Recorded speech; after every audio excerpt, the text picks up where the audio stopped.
संदीप ने अपनी माँ के कहने पर गांव में शादी कर ली थी। लड़की का नाम था सुनीता। माँ का कहना था एकदम मॉडर्न बहू नहीं होनी चाहिए, लेकिन उन्हें नहीं पता था कि गांव से आने वाली बहू सुंदर सुशील तो होगी और उसको गांव से बाहर भी निकाल लाएंगे, लेकिन उसके अंदर का गांव कैसे बाहर निकलेगा। शादी के कुछ दिन बाद, माँ टिफिन तो देना जरा। बेटा अब तो स्कूल नहीं ऑफिस जाता है, माँ से नहीं अपनी बीवी से टिफिन मांगा कर। ओके माँ। सुनीता टिफिन ले आओ। 1 किलो टिफिन, इसके अंदर पिस्ता डाल दिया है। पिस्ता? पिस्ता क्यों? सास जी ने बोला था ना कि आपको पिस्ता बहुत पसंद है। ओहो, मैंने पिस्ता नहीं पास्ता बोला था, पास्ता। पास्ता? कहीं होता है पास्ता? अरे बेटी तू रहने दे, मैं बना दूंगी।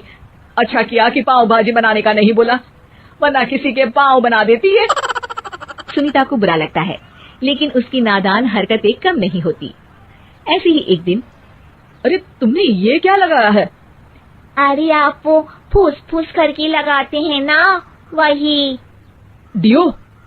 का दियो? किसको दियो? अरे वही ना जिससे खुशबू आती है। हाँ हाँ सही पकड़े हैं। अच्छा लेकर तो आना। कौन सा डियो लगाया तुमने? अभी लेकर आते हैं जी। संदीप की बात मानकर सुनीता अंदर से खुशबू वाला फुसफुस लेकर आती है। OMG! OMG मतलब ओ माय गणेश ना। अरे OMG छोड़ो, ये खुशबू वाला फुसफुस की बात कर रही थी तुम? हाँ इसी की, फिर से सही पकड़े हैं। अरे देवी, लेकिन आप सही नहीं पकड़े हैं, ये डियो नहीं है। डियो नहीं है तो क्या लियो है? अरे ये रूम फ्रेशनर है, जिसको कमरे में छिड़कते हैं, खुद पर नहीं। कोई बात नहीं, माँ कहती थी आत्मा किराएदार है, शरीर एक किराए का कर्म। हम शरीर पे ये डाल लिए तो क्या फर्क पड़ जाएगा। अरे बहू, ओ बहू, मेरे लिए फल तो ले आ, फिर मैं बाजार जाऊंगी। सुनीता अपनी सास के लिए फल लेकर आती है। अरे बेटा, पपीता, तरबूज और सेब फल ऐसे कैसे खा लूं, काट कर तो ले आ।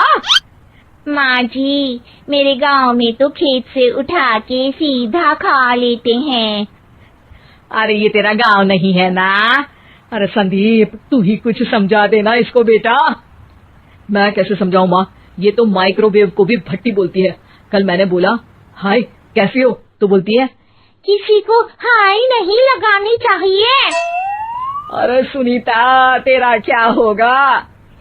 अभी तो कैसे बताऊं माँ जी, अभी हम कुछ करेंगे फिर पता चलेगा क्या होगा, लड़का या लड़की। हे भगवान, कहाँ से आ गई है? रामपुर से जी, आप ही तो लेकर आए थे मुझे। अरे मुझे माफ कर दो। पहले कोई गलती तो करिए जी, आपकी तो सारी गलती माफ कर देंगे हम। हाँ अरे बहू, मेरी बात सुन, फल यानी कि फ्रूट जब भी लाए ना तो काट कर लाना, ठीक है? जी ठीक है माँ जी, फल यानी फ्रूट यानी काट के लाऊंगी। सुनीता रोज ही कोई ऐसी हरकत कर देती जिसकी वजह से उसे घर में 2 बातें सुननी पड़ती। एक दिन, माँ मेरे बॉस घर पर आने वाले हैं शाम को, उनका बर्थडे है, फैमिली साथ नहीं रहती उनके, तो यही पार्टी कर लेंगे। उनको अच्छा लगा तो शायद मेरा प्रमोशन भी हो जाएगा। मैं ना फ्रूट केक लाकर फ्रिज में रख दूंगी और तेरे साथ आज खाना मैं बनाऊंगी, ताकि जब साहब आए तो खाने में कोई गड़बड़ ना हो। शाम को जब सारी तैयारियां हो जाती है, संदीप के साथ बड़े साहब भी घर आते हैं। आप फ्रूट केक तो ले आना बहू, फिर खाना खाएंगे। और इस सब की क्या जरूरत थी, आपने बुलाया वही काफी है। सर आपका परिवार शहर में नहीं है तो हम ही आपके परिवार जैसे हैं सर। इतने में ही सुनीता फ्रूट केक लेकर आती है और बड़े साहब की टेबल पर रख देती है, और जैसे ही केक के ऊपर का बॉक्स हटाती है, ओह ये क्या है, केक तो कटा हुआ है, मैं तो ऐसा नहीं लाई थी। आप मुझे शाबाशी दे सकती है माँ जी, मैंने ही केक काट दिया।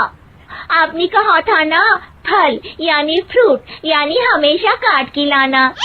तो फ्रूट केक भी तो फ्रूट ही है ना, तो मैंने पहले ही काट लिया। हूं ना मैं समझदार। अरे बहू, ये क्या किया? केक हमेशा वही काटता है जिसका जन्मदिन होता है। तुझे एक बात भी समझ नहीं आती, एक नंबर की बेवकूफ है। पूरा माहौल बिगड़ चुका था। संदीप को लगने लगा था कि साहब उसे प्रमोशन तो दूर की बात है, कहीं डिमोशन ना दे दे। लेकिन साहब बीच में ही बोल पड़ते हैं। अरे अरे कोई बात नहीं, ये इनकी बेवकूफी नहीं है, इनका भोलापन है। बेटा आप कहाँ से हो? रामपुर गांव से। अरे वाह, गांव से? फिर तो आपके गांव में ताजे फल और सब्जियां मिलते होंगे। हाँ सही पकड़े हैं, हम तो काटते भी नहीं, सीधा खा लेते हैं। मैं ना एक बार तुम्हारे गांव घूमने जरूर चलूंगा। क्यों संदीप, ले चलोगे ना? मुझे गांव घूमना बहुत पसंद है। बस फिर क्या था, संदीप और सास दोनों खुश हो गए, क्योंकि साहब को सुनीता ने गांव की बात करके खुश कर दिया था। अब संदीप का प्रमोशन पक्का था। शिक्षा, कभी भी किसी भी गलती पर घबराना नहीं चाहिए। हो सकता है कि उस गलती की वजह से आगे बड़ा फायदा हो जाए।